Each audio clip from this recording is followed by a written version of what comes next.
नमस्कार। आज का विषय मध्यस्थ या तिरुकुरल से लिया गया है। 2000 साल पुराना ग्रंथ है और दक्षिण भारत का है। पहला वाक्य कहता है, तगुदी एन ओன்று नन्रे पगुदियाल पार्पट्टु ஒழுக்கப் பெறின்। अर्थात दुश्मन हो या अन्य हो या दोस्त, उनके बीच में भी हमें क्या रहना चाहिए? मध्यस्थ रहना चाहिए। जो बुरा है, जो गलत है तो वो गलत है, जो सही है तो वो सही है कहना, उसे ही मध्यस्थ कहते हैं। दूसरा श्लोक कहता है, सेप्पम उड़यवन आकम सिदैविंद्रि एच्चत्तिर्केमाप्पु उड़ैत्तु। जो व्यक्ति मध्यस्थ अर्थात न्यायपूर्व रहता है, वो मरने के पश्चात भी उनका संपत्ति रहता है, मतलब सुरक्षित रहता है। उनका नाम भी हो या उनका संपत्ति हो, धन हो, वो सुरक्षित रहता है। तीसरा श्लोक, नंडे दरिनुम नडुविगंदाम आकत्ते अंडे ओलिये विडल। अर्थात कहता है कि मध्यस्थ के सिवा किसी प्रकार का हमें धन प्राप्त होता है तो अच्छा भी हो तो वो धन को प्राप्त नहीं करना चाहिए। चौथा कहता है, तक्कार तगविलार एन्बद अवरवर एच्चत्तर कानपडुम। न्याय करने वाला और अन्याय करने वाला अर्थात मध्यस्थ जो रहता है और जो मध्यस्थ नहीं रहता है, वहाँ उन दोनों को कब पहचाना जा सकता है? उनके अंत समय में देखा जा सकता है कि किसके पास धन और यश है और किसके साथ अपयश और दरिद्र है। ये दोनों विषयों को रख के देखा जा सकता है कि कौन जीवन काल में मध्यस्थ था अर्थात नैतिकता, ईमानदार था। पांचवा श्लोक, केडुम पेरुकुम इल्लल्ल नेंजत्तु कोडामे सांडोर कनी। अर्थात ये लोक में, पृथ्वी लोक में दुख और सुख चलते ही है। जो भी हो, कैसा भी हो, दुख और सुख होना ही है, उसको कोई रोक नहीं सकता है। अगर एक प्रगति होता है तो अधोगति भी प्राप्त होता है। ये दुनिया का नियम है। ऐसे स्थान में जो व्यक्ति मध्यस्थ बीच में जो खड़ा रहता है, जो ईमानदार से बीच में खड़ा रहता है, जज जैसा, वहाँ आदमी के लिए मतलब आभूषण का जरूरत नहीं, वही उनके लिए आभूषण का समान है। छठा श्लोक कहता है, केडवल्यान एन्बद अरिकत्तन नेंजम नडुओरी अल्ल सेयिन। यहाँ पे कहते हैं कि जो आदमी मध्यस्थ छोड़ के सोचता है कि किसी का साथ या जो किसी का साथ अन्याय वाला साथ देना चाहता है, तो वो सोच ले कि भाई अपना नाश होना निश्चित है।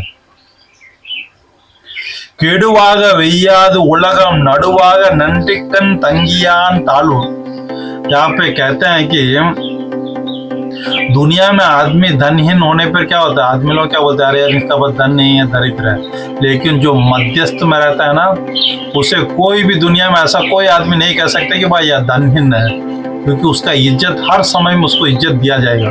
लोग जब तक है तब तक उसमें उन व्यक्तियों को इज्जत से देखा जाएगा, उनको इज्जत से नाम लिया भी जाएगा। मध्यस्थ का उतना महत्व दे रहे हैं। समन செய்து சீர்தூக்கும் கோல் போல் அமைந்தோர் பால் கேடாमे सांडोर कनी। अर्थात क्या कहते हैं कि जैसे मध्यस्थ रह के जो तराजू है ना, दोनों साइड जो बराबर रहता है कि भाई कौन सही है कौन गलत है, वैसा देखने वालों के लिए ना, वैसा आदमी को यही कहेंगे कि भाई यही आके उनकी सुंदरता है, तो वही उनके लिए सुंदरता है। ठीक है ना। சோர் கோடாமை இல்லது செப்பம் ஒரு தலையா உட்கொட்டம் इनमै பெரின்।